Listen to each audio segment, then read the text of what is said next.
वह अन्य और स्थानों पर भी पूरे जी जान से आंदोलित किसानों के प्रति केंद्र सरकार की उदासीनता अति दुखद है तथा इनकी मांगों के संबंध में केंद्र को गंभीर व संवेदनशील होकर काम करने के लिए इन पर अब संसद में हर प्रकार का दबाव बनाना अत्यंत जरूरी है।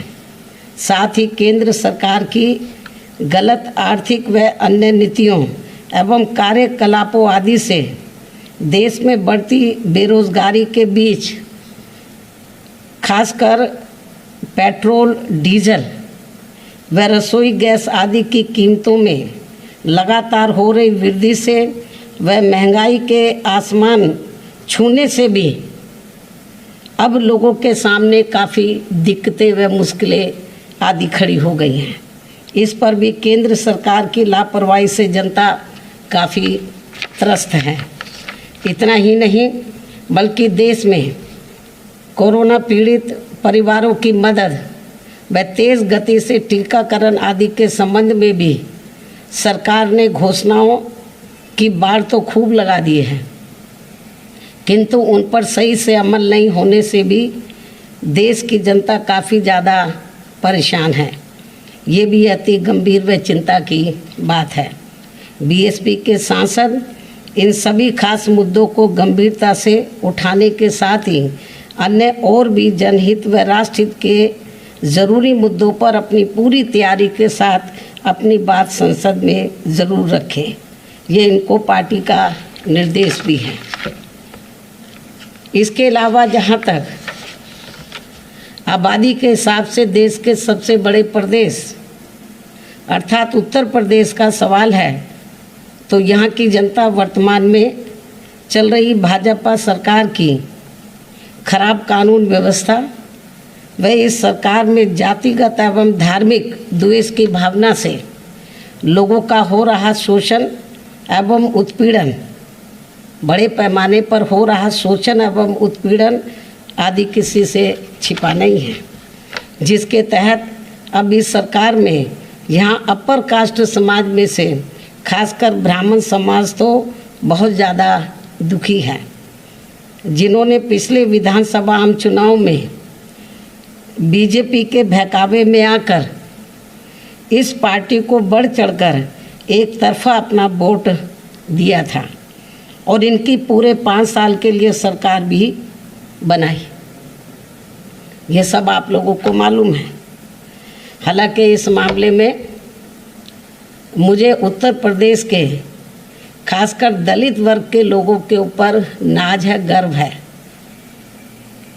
क्योंकि पिछले चुनाव में तो बीजेपी और अन्य सभी पार्टियों ने किस्म किस्म के लालच देकर इनको खिचड़ी भी खिलाई, इनके घरों में भी गए, खाना खाया।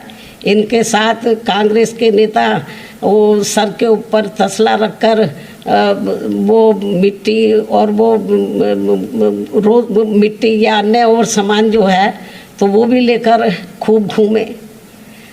बीजेपी ने खूब खिचड़ी खिलाई इनको, तो हमारे लोगों ने बोला खिलाओ जाओ खिचड़ी, खिचड़ी भी खाई।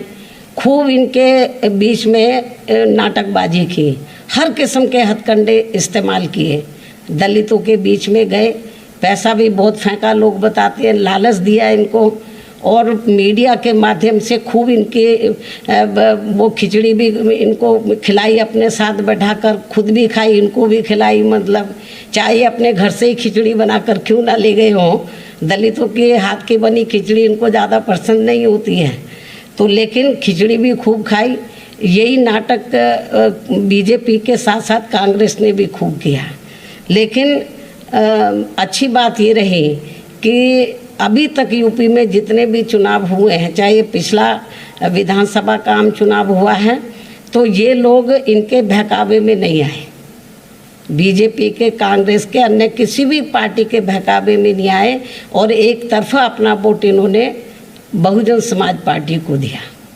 इसीलिए बीएसपी का जो हमारी चाहे सीटें कम थी पिछली बार विधानसभा के आम चुनाव में, सीटें ज़रूर कम हुई, लेकिन वोट का प्रतिशत हमारा कम नहीं हुआ। हमारा वोट का प्रतिशत समाजवादी पार्टी से भी ज़्यादा था। लेकिन ये ब्राह्मण समाज के लोग इनके बहकावे में आ गए। इन्होंने खूब साम दाम दंड भेद आदि हथकंडे इस्तेमाल किए। इनके बहकावे में आकर तो बीजेपी को एक तरफा अपना वोट दिया और इनकी 5 साल के लिए सरकार बनाई। लेकिन मुझे पूरा भरोसा है, लेकिन इनके साथ क्या हुआ ये सब आप लोगों को मालूम है, कितनी जाति इनके साथ हो रही है।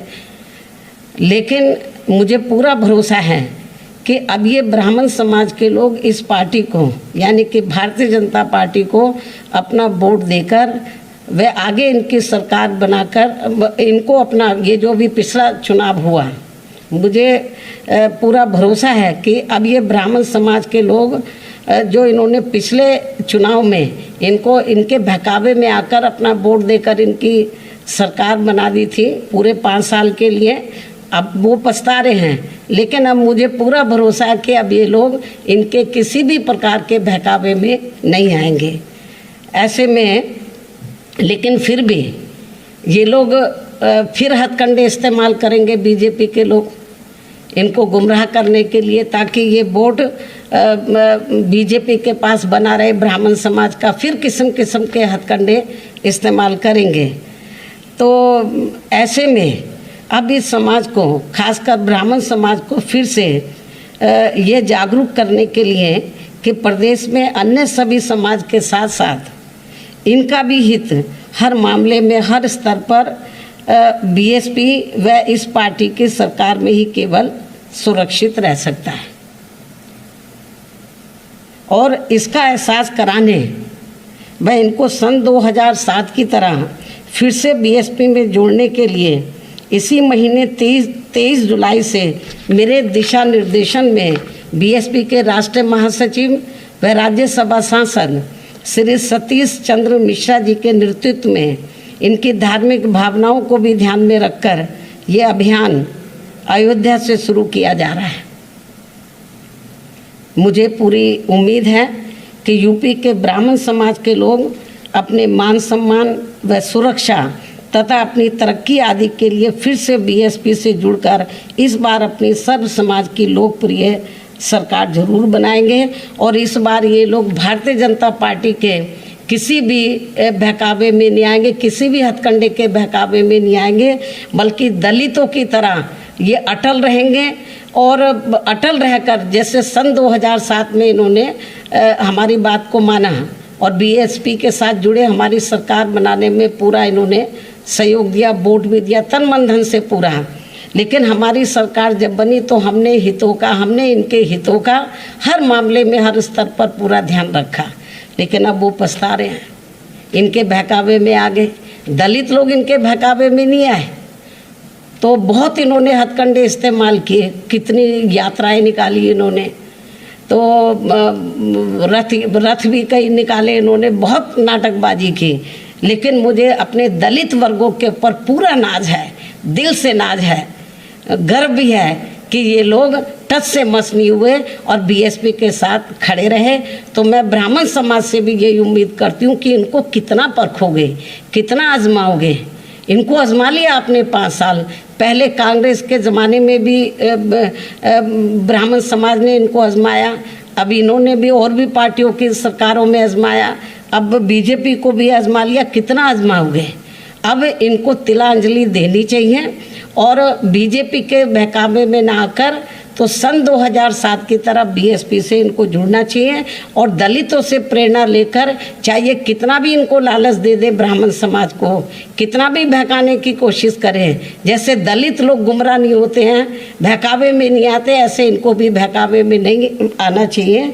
इस उम्मीद के साथ ही अब मैं अपनी बात यहीं समाप्त करती हूँ। धन्यवाद।